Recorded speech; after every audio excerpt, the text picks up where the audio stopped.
কোনদিন দাঙ্গাবাজি করে ক্ষমতা দেখিয়ে 1 মিনিট বাঁচার চেষ্টা করিয়েন না। কুখ্যাত দেল্লা রাজাকার।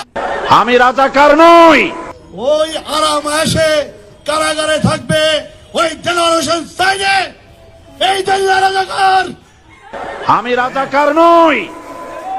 সুতরাং আমাকে যারা রাজাকার বলবে তারা পিতৃ পরিচয়হীন অবৈধ সন্তান।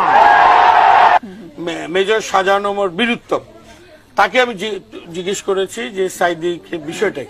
তিনি বলেছেন যে আমার সেক্টরে যুদ্ধের 9 মাসের মধ্যে 7 মাসই, কারণ বরিশাল অঞ্চলটা নদী নালা খাল বিলে ঘেরা একটা অঞ্চল, যে 7 মাসে এটা মুক্ত অঞ্চল ছিল।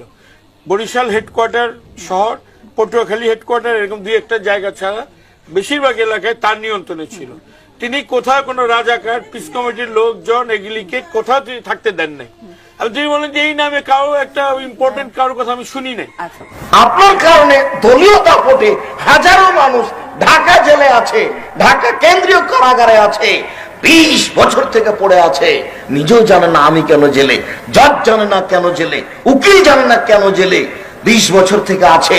ছেলের মাথায় একটু হাত দিতে পারে না, মেয়ের মাথায় একটু হাত দিতে পারে না, স্ত্রীর গায়ে একটু হাত দিতে পারে না, কোনো উপায় নেই।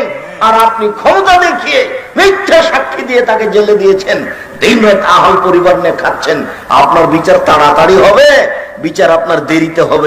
জুলুমবাজি করে, দাঙ্গাবাজি করে, মেজাজ দেখিয়ে স্বৈরাচারী, স্বেচ্ছাচারী, অহংকারী, বদ মেজাজি যারা, তাদের নৌকা ডুবে গেছে, তারা জালেম। সফল হতে পারবে না, কোনো পথ নেই।